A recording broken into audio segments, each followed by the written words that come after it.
New York City, the city that never sleeps. The capital of ambition. The place where dreams come true if you hustle hard enough. 8 million people crammed into 300 square miles, all chasing something: success, opportunity, a better life. But here's what they don't tell you in the brochures. The average New Yorker spends 40 minutes commuting to work. One way. That's 80 minutes a day, nearly 7 hours a week, 320 hours a year, sitting on a delayed train, standing in a packed subway car, waiting, moving, but not living. Compare that to Tulsa, Oklahoma. 20 minutes. The national average is 27 minutes. New York is 50% above that. This isn't just a longer commute. This is a different category of existence. And it's not random. This is not about traffic. This is not about population density. This is not because New Yorkers chose to live far from work. This is not random. This is not culture. This is not personal failure. The system was designed this way, and someone benefits from it every single day. The villain in this story isn't a person. It's a decision made over a century ago. A structural choice that locked millions into a pattern of extraction that continues today. In the early 1900s, Manhattan became the epicenter of everything: jobs, money, power. Corporate headquarters clustered in a tiny island while housing got pushed further and further out. Brooklyn, Queens, the Bronx, New Jersey, Connecticut. The subway opened in 1904. It wasn't built to give people freedom. It was built to make the extraction possible, to allow workers to live cheaply far away while still feeding the machine in Manhattan every single day. 85% of workers commuting to Manhattan use public transport. Not because they love trains, because they have no choice. Driving takes just as long, 43 minutes average. And parking? Another 30 minutes searching for a spot you'll pay $40 a day to use. The system created a geography of exploitation. The closer you live to where the money is made, the more you pay. The median rent in New York City is $1,779 a month. But to afford that without spending more than 30% of your income on housing, you need to make $110,000 a year. Median household income in New York, $79,700. Do the math. 53% of New York households spend more than 30% of their income on rent. 32% spend more than half. More than half of everything they earn goes to keeping a roof over their heads. This is the lock-in. You can't afford to live near work, so you commute. But commuting costs money too. A monthly Metro card is $132. Gas, tolls, parking, hundreds more. So you need to work more hours to afford the commute that gets you to work. The rent you're paying didn't rise because of market forces. It rose 74% between 2014 and 2021. Wages rose 16%. Rent grew 4.6 times faster than income. This is extraction. Let's talk about what gets extracted. Time. 40 minutes each way is just the baseline. That's if the train shows up on time. It doesn't. In 2017, subway delays cost New Yorkers $1.23 million per day in lost work hours, $307 million a year. Between 2012 and 2017, passenger hours lost to delays during morning rush increased 45%, from 24,000 hours lost per week to 35,000. You're not just losing 40 minutes. You're losing unpredictability. You leave early to account for delays. You miss your kid's bedtime because the L train broke down. You get written up at work because signal problems made you late. How often is time extracted? Every single weekday, twice a day, for decades. Who pays the cost? You do, in hours, in stress, in the time you'll never get back with your family. Who profits? Landlords who can charge more because workers have no choice but to pay. Employers who don't have to raise wages because workers keep showing up anyway. A city that collects taxes from millions of commuters who don't even get to vote on how that money is spent. The lock-in goes deeper. You can't just move. Where would you go? To afford cheaper rent, you'd have to move even further out. Longer commute, more time extracted, more money spent on transportation. You can't switch to a job closer to home. The high-paying jobs are in Manhattan.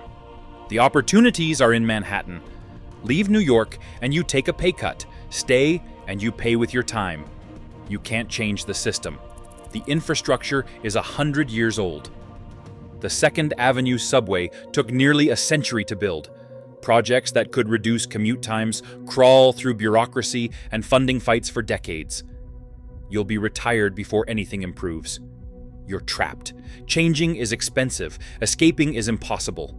Adapting only increases extraction. Now, let's convert this into real life. 320 hours a year commuting.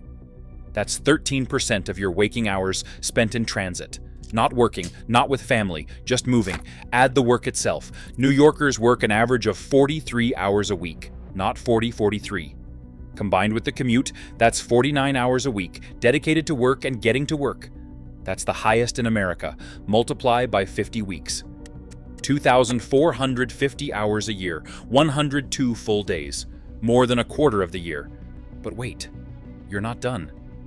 Because $79,000 isn't enough to live on when rent is $1,779, and everything else costs 32% more than the national average.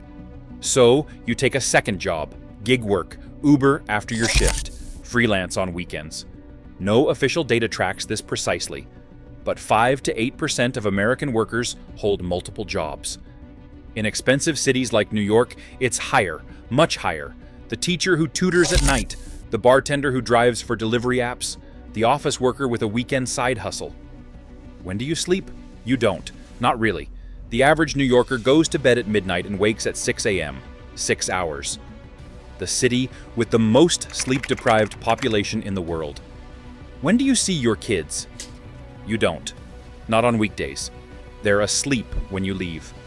They're asleep when you get home. When do you take care of your health? You don't. 1 in 5. New York adults reports symptoms of anxiety or depression.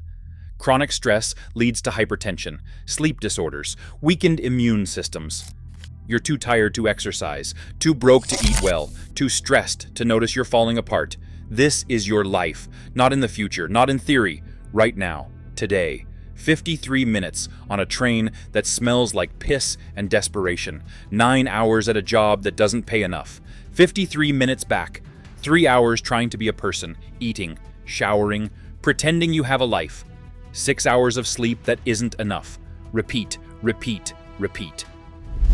The system extracts your time in other ways too. Waiting, lines, bureaucracy. You wait an average of 13 to 15 minutes for a train. Every trip. That's another 1 hour and a half per week. 78 hours a year. Just standing on a platform. You wait in line for coffee. 15 minutes at Starbucks during morning rush. You wait for lunch. You wait at the grocery store, where Trader Joe's lines snake through entire aisles. You wait for a table at restaurants, 1 to 2 hours without a reservation.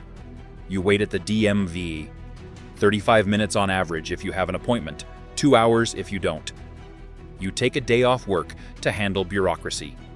If something's wrong with your paperwork, you come back another day, more time, more money lost. The city even spawned an entire industry around waiting, companies that will stand in line for you.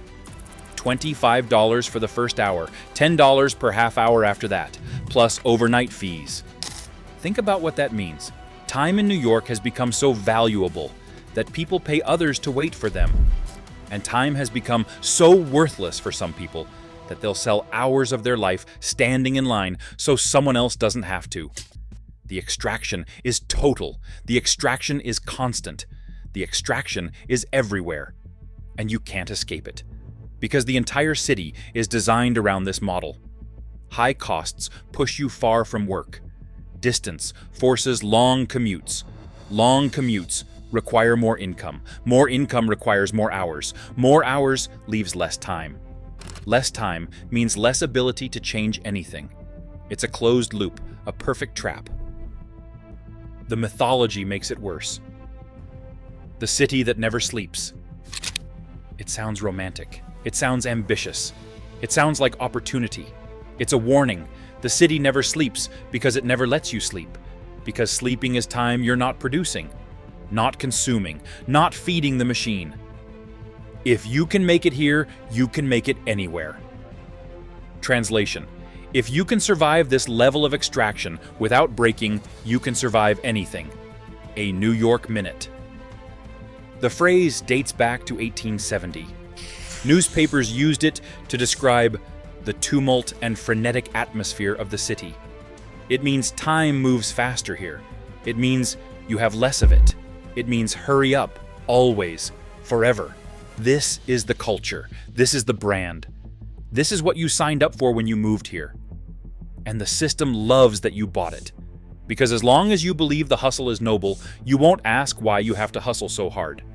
As long as you think the grind is a badge of honor, you won't question who profits from your grinding. As long as you're convinced that suffering now will lead to success later, you'll keep giving up your time, your health, your family, your life. The system doesn't need to force you anymore. You force yourself. You internalize the extraction. You make it your identity. You're a New Yorker. You're tough. You don't complain.